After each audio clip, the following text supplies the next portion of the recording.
Okay, so for this second section, we're going to look at the role of the respiratory system and how it responds to acute dynamic exercise. Once exercise starts, it's accompanied by an immediate increase in ventilation. In fact, just like the heart rate response, there's a dramatic increase in breathing that can occur even before there's an onset of muscular contractions. And so that is an anticipatory response, and that's what's shown in figure 8.14, and that's on the right side of this picture.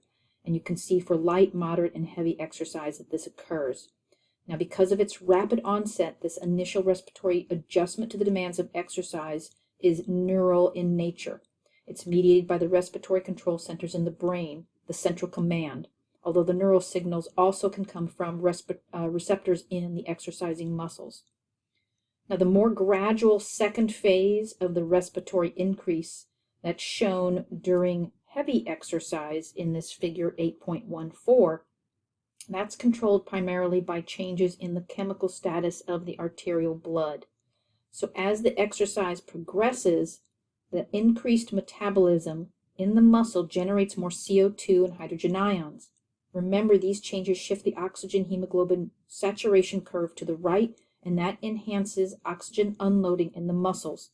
That increases that arterial venous oxygen difference.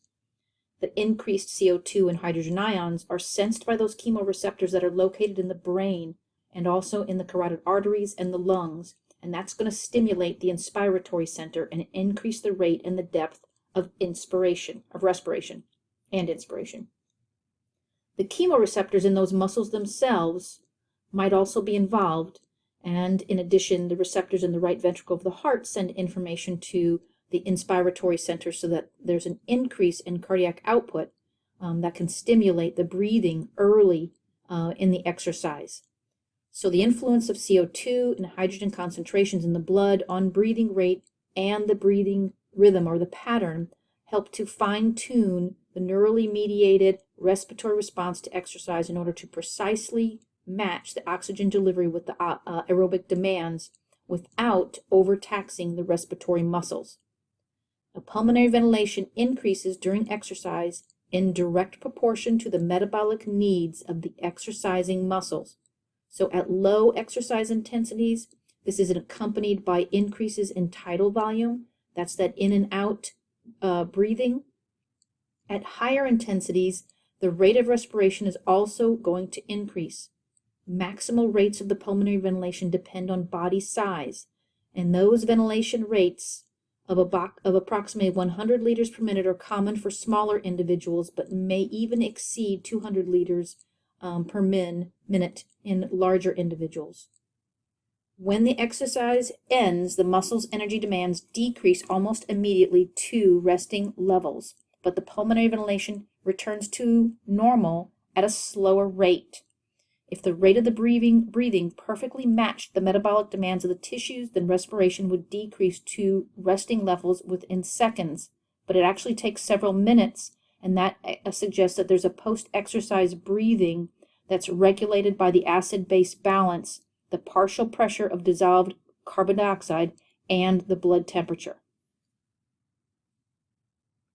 Okay, so all of that is actually, or not all of it, but the rest of it is actually covered on this slide.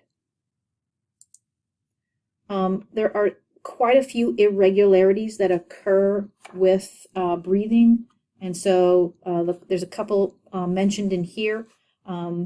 There's this sensation of dyspnea, that's the shortness of breath, and it's not on this slide, but I'll just talk about it briefly, and that's common with people who have poor aerobic fitness. And so when they try to attempt to exercise at intensities that are going to significantly elevate their CO2 and hydrogen ion concentrations, they run into problems. They get a shortness of breath. So there are stimuli that send signals to the inspiratory center, and that's going to increase their respiratory rate and their depth of ventilation. Even though exercise-induced dyspnea is sensed, and it's an inability to breathe, the underlying cause is an inability to adjust that breathing quickly to the blood carbon dioxide and hydrogen ion levels. The failure to reduce these stimuli during exercise appears to actually be related to the poor conditioning of the respiratory muscles. So even though there's a strong neural drive to ventilate the lungs, the respiratory muscles are going to fatigue easily and they're unable to reestablish a normal homeostasis. All right, so now we'll look at exercise-induced asthma. In healthy humans, the respiratory system in general and the ability to conduct efficient gas exchange of the lungs do not normally limit exercise performance. However, it's actually estimated that 55% of elite athletes that participate in an endurance winter sport and swimming experience symptoms of exercise-induced asthma, exercise-induced bronchospasm, or even both. Now, exercise-induced asthma is defined as a lower airway obstruction with symptoms that include coughing, wheezing, or dyspnea that is induced by exercise in the individuals with underlying asthma. Now, in addition to the exercise-induced asthma, exercise-induced bronchospasm is actually a reduction in lung function, and that's actually measured by the forced expiratory volume in 1 second. That's FEV1, and that's a pretty standardized exercise test. Now, many athletes experience these respiratory problems, and the onset could have started in childhood or even later in life. Now, physiologically, there are several different mechanisms by which exercise-induced asthma and exercise-induced bronchospasms can occur. The classic reasoning has been that hyperventilation during intense exercise actually leads to increased evaporation of water from the airway surfaces. So this causes problems with the humidifying and the warming of the air that's coming into the lungs, along with an increased ventilation during intense exercise. So the evaporation of that water is going to result in increased osmolality, providing a stimulus for the water to move from inside the cells to the extracellular fluid. That causes the cells to shrink. That induces inflammation, and that causes the airways to constrict. Now, there are other proposed contributors to these asthma and bronchospasm issues in athletes, including disruptions to the airway epithelium and the microvasculature, injury induced by the strenuous exercise, and even airway cooling. Okay, so on the next slide, dyspnea is actually covered, and so I'm not sure why it was put on that slide, but I apologize for that. But I'm going to move into the hyperventilation. A lot of times when a person is getting ready to exercise, there's this anticipation or anxiety about the exercise that can actually increase your ventilation rate, and it can go beyond what you need to support the exercise. So that overbreathing is actually termed hyperventilation. When you're at rest, hyperventilation can decrease the normal partial pressure of CO2 to of the 40 millimeters of mercury in the alveoli that we're normally used to, and the arterial blood to about 15 millimeters of mercury. That's how much overbreathing the person can do. So as that arterial CO2 concentration decreases, the blood pH increases. So it's becoming more basic. Okay, so remember that. These effects reduce the desire to ventilate because the blood leaving the lungs is almost always about 98% saturated with oxygen, and an increase in that alveolar partial pressure oxygen does not increase the oxygen content of the blood. So therefore, there's a reduced drive to breathe, along with the improved ability to hold one's breath after hyperventilating. And that results from the carbon dioxide unloading rather than an increase in blood oxygen. So this is sometimes called blowing off CO2. So even when performed for only a few seconds, this rapid breathing can lead to lightheadedness and even a loss of consciousness. And this phenomenon reveals the sensitivity of the respiratory system's regulation by carbon dioxide and pH, because it can really happen very quickly. All right, then the next one I want to talk about is the Valsalva maneuver, which we've kind of already covered, and I kind of described for you earlier. This actually gives you a little bit more detail about what happens when the person kind of quote-unquote bears down. So this, as I shared, is a dangerous respiratory procedure. It can accompany certain types of exercise and occurs when the individual closes their glottis. That's that opening between the vocal cords. And they increase their intra-abdominal pressure by forcibly contracting the diaphragm and the abdominal muscles, bearing down. They also increase the intrathoracic pressures by forcibly contracting the respiratory muscles. That's all a part of the Valsalva maneuver. As a result of these actions, the air is trapped and pressurized in the lungs, and that high intra-abdominal and intrathoracic pressure restrict venous return by collapsing the great veins. That maneuver, if it's held for an extended period of time, can reduce the volume of blood that's returning to the heart.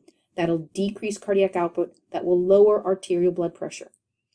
Now, it can be helpful under certain circumstances. It can be dangerous and actually is to be avoided. All right, so now that we've looked at some breathing irregularities, let's look at the ventilation and energy metabolism. If a person is doing long periods of mild, steady state activity, ventilation matches the rate of energy metabolism. It's going to vary in proportion to the volume of oxygen consumed and the volume of carbon dioxide produced by the body. Now, this ratio between the volume of air expired or ventilated, that's VE, and the amount of oxygen consumed by the tissues, that's VO2, in a given amount of time is often referred to as the ventilatory equivalent for oxygen, or VE over VO2. This is typically measured in liters of air breathed per liter of oxygen consumed per minute. Now, at rest, this ventilatory equivalent for oxygen can range from 23 to 28 liters of air per liter of oxygen, and it's going to change very little during mild exercise like walking, but when exercise intensity increases to near maximal levels, this ventilatory equivalent for oxygen can be greater than 30 liters of air per liter of oxygen consumed. In general, this value actually remains relatively constant over a wide variety of exercise intensities, indicating that the control of breathing is properly matched to the body's demand for oxygen.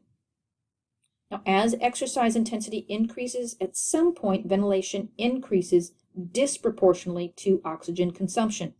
The point at which this occurs, typically between 55 and 70% of the maximal oxygen used, is called the ventilatory threshold. And you can see here's the ventilatory threshold. So ventilation is increasing with increasing running speed. And so, as the exercise intensity here is increasing, the ventilation is increasing, but now it's increasing disproportionately to the oxygen consumption. And so that's the ventilatory threshold. At approximately the same intensity as the ventilatory threshold, more lactate actually starts to appear in the blood. So this may result from this greater lactate. Maybe it's not clearing, and the lactic acid is potentially combining with bicarbonate, and that's buffering it, and that forms that sodium lactate and water and carbon dioxide. And we know that carbon dioxide stimulates chemoreceptors that signal the inspiratory center to increase ventilation. So it's possible that this ventilatory threshold reflects the respiratory response to the increased CO2 levels, and that ventilation increases dramatically beyond that ventilatory threshold, and that's seen in this figure here. Now, this disproportionate increase in ventilation without an equivalent increase in oxygen consumption has led to early speculation that the ventilatory threshold might be related to the lactate threshold. Now, the ventilatory threshold reflects a disproportionate increase in the volume of carbon dioxide that's produced per minute relative to the oxygen consumed. Remember, it's disproportional. So if you recall from Chapter 5, the respiratory exchange ratio, RER, is the ratio of CO2 produced to oxygen consumption. So the disproportionate increase in CO2 production also causes this respiratory exchange ratio to increase.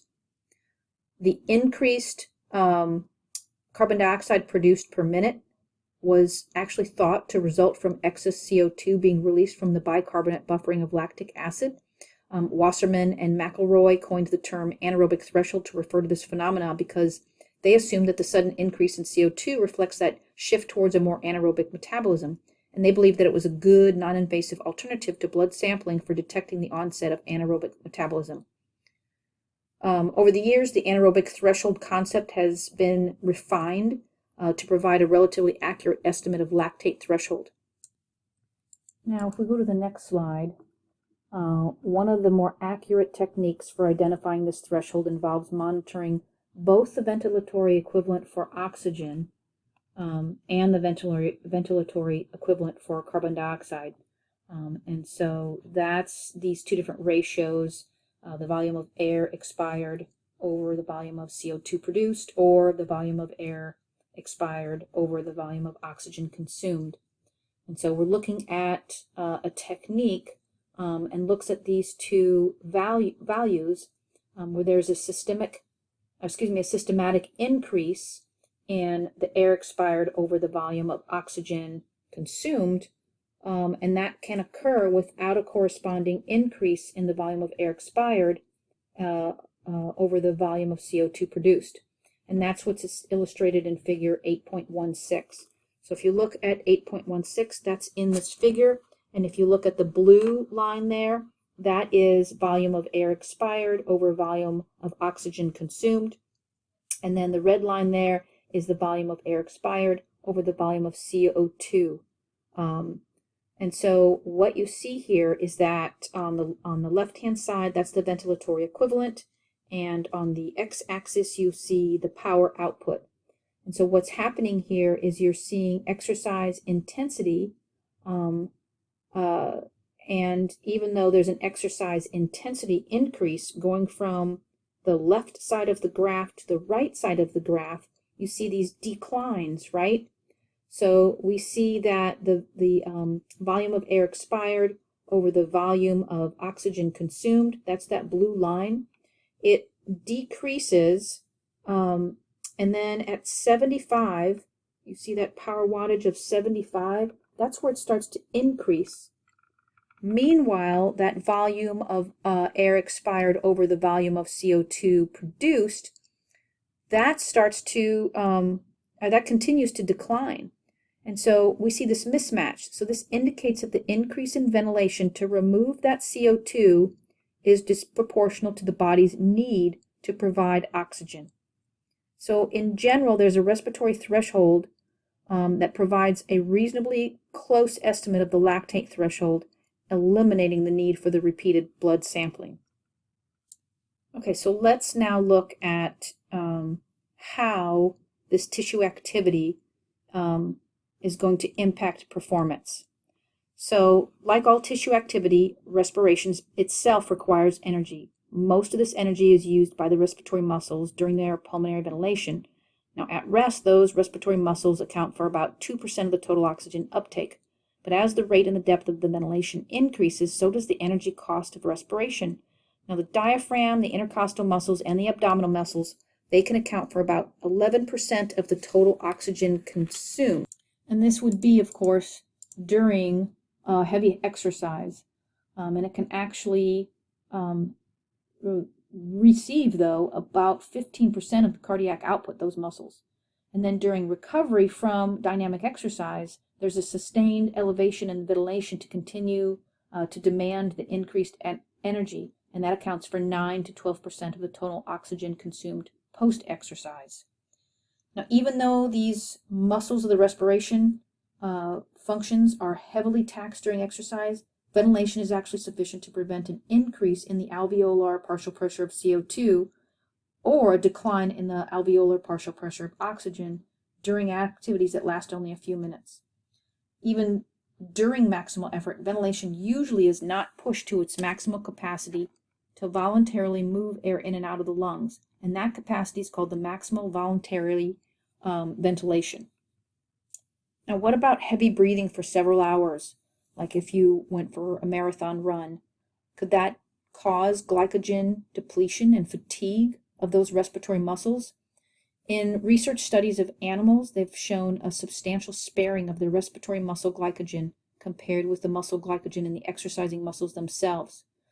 Now, similar data have not been available for humans. Our respiratory muscles do seem to be better designed for long-term activity than the muscles of our extremities. For example, the diaphragm has 2 or 3 times more oxidative capacity. It has oxidative enzymes and mitochondria, and the capillaries are actually have a higher density. So the diaphragm therefore can obtain energy from oxidative sources unlike the skeletal muscles. Now, the airways, what about the airways? Airway resistance and gas diffusion in the lungs do not limit exercise in a normal, healthy individual. Now, the volume of air inspired can increase 20 to 40-fold with exercise, remember, from 5 liters per minute at rest to up to 100 to 200 liters with maximal exertion. Airway resistance is maintained at near resting levels by airway dilation. During submaximal and maximal efforts in untrained and moderately trained individuals, blood leaving the lungs remains nearly saturated with 98%. However, with maximal exercise in some highly trained elite endurance athletes, there's too large of a demand on lung gas exchange, and that results in a decline in the arterial partial pressure of oxygen and arterial oxygen saturation. About 40 to 50% of elite endurance athletes experience a significant reduction in arterial oxygenation during exercise approaching exhaustion. Arterial hypoxemia at maximal exercise is likely the result of a mismatch between ventilation and perfusion in the lungs. Now, since cardiac output is extremely high in elite athletes, the blood flowing through the lungs at a high rate is already flowing through the lungs at a high rate, but it may not be sufficient or have sufficient time for the blood to actually become saturated with oxygen and then move on. In healthy individuals, the respiratory system is well designed to accommodate the demands of heavy breathing during short and long-term physical effort. However, some highly trained athletes who consume unusually large amounts of oxygen during exhaustive exercise will potentially face respiratory limitations. The respiratory system also can limit performance in patient populations with obstructed and restricted airways, like asthma, bronchospasms, and the other examples that we saw before. Okay, sorry, that was supposed to be on this slide. Okay, so I'm actually going to move into the respiratory regulation of acid-base balance. So when we were talking earlier, we talked about high intensity exercises that results in the production and accumulation of lactate and hydrogen ions. Now, even though regulation of acid-base balance involves more than controlling respiration, it's covered here because the respiratory system plays a critical role in a rapid adjustment of the body's acid-base status during and immediately after exercise. Now, acids such as lactic acid, carbonic acid, they release hydrogen ions. We covered this in a previous chapter. We talked about the metabolism of carbohydrates and fats and proteins, and these guys dissociate and they increase the hydrogen ion concentrations in the body and lower the pH. And now, to minimize the effects of these free hydrogen ions, the blood and the muscles contain base substances that will combine with and provide a buffer to neutralize the hydrogen ions. And so that's what is being covered here in this slide. Now, under resting conditions, your body fluids have more bases like bicarbonate, phosphate, and proteins than they do acids, and so that is why you have a slightly alkaline tissue pH that ranges between 7.1 and 7.4 in the muscles and the blood. The tolerable limits for arterial blood pH extend from 6.9 to 7.5. Although these extremes of these two ranges are actually very rare, they can be tolerated for a few minutes. Generally, it's 7.35 to 7.45, which most of you probably already know. So in this figure 8.17, you can see the tolerable limits for arterial blood pH and muscle pH at rest and exhaustion.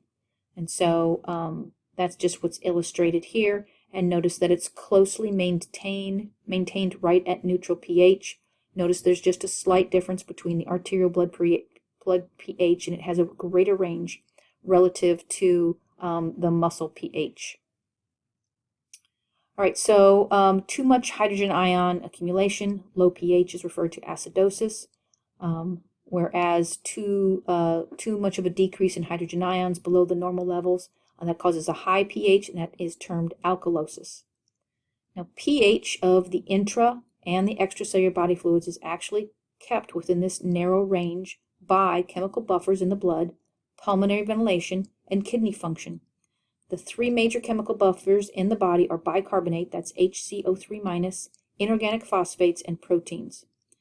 In addition to these, hemoglobin in red blood cells is also a major buffer. And if you were to look at figure 8.2, which I don't believe I have. Oh, yes, I do have it. Okay, so I have really moved into some of this already, the physiological mechanisms of control. I just covered that with the chemical buffers of bicarbonate, phosphates, proteins, and hemoglobin. and that we increase ventilation to help get to the hydrogen ions to bind to these bicarbonate. That's how bicarbonate acts as a buffer. It sort of mops these guys up. And then kidneys was also mentioned, and that basically means that the kidneys, when they're forming your urine, they're pushing these hydrogen ions out of your blood and into the urine. So that's removing them from the body.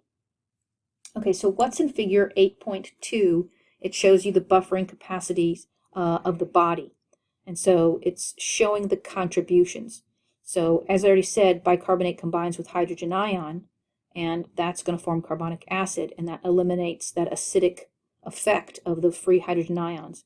And so that carbonic acid then is going to in turn form CO2 and water as it approaches the lungs so that the CO2 can be exhaled. And so what you have here are the 4 proteins that I mentioned, right?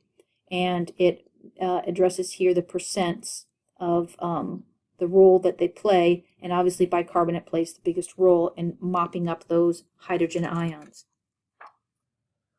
All right, the amount of bicarbonate that combines with hydrogen ion equals the amount of acid that's buffered.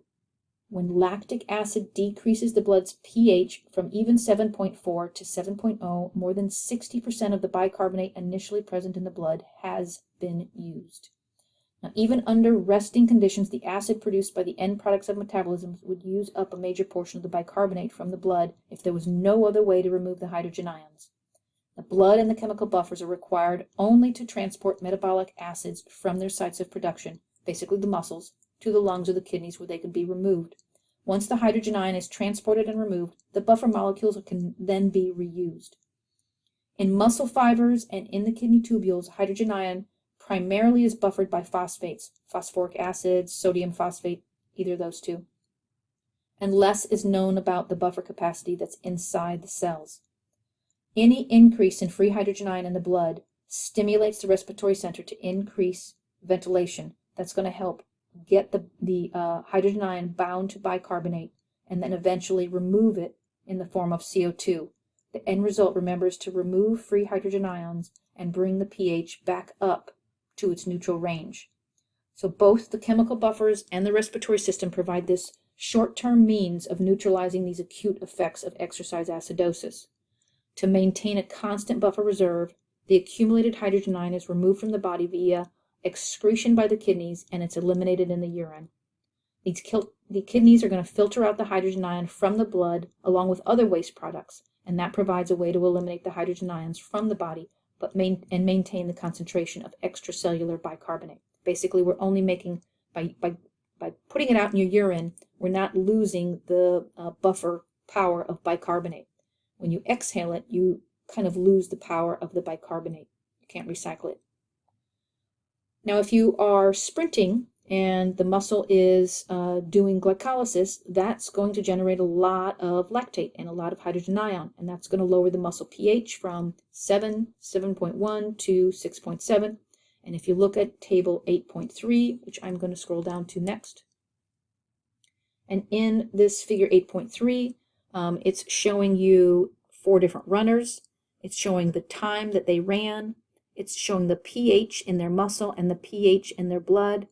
And paired along with that is the lactate. And so if you look at the muscle, you can see how the lactate there, that's pretty close average of 19.7 there. And you can see that the pH stayed at around 6.64. And then if you look at the blood, you can see blood pH stayed pretty close, average of 7.10. And then the lactate you can see at 12.3. All right, so just in looking in that, you can see that what a sprint would do in decreasing the muscle pH to 6.63, because it's increasing the muscle lactate from that resting 1.2 millimoles per kilogram to almost 20 millimoles of kilogram per muscles. So it went up to 20 time increase. These disturbances in the acid-base balance are going to potentially impair muscle contractility and the capacity to generate ATP. So lactate and hydrogen ion accumulate in the muscle because they can't freely diffuse out of the skeletal muscle fiber membranes. So this production of lactate and hydrogen ion that occur during this 400 meter dash are going to diffuse throughout the body fluids, and they will eventually reach equilibrium after about 5 to 10 minutes for recovery.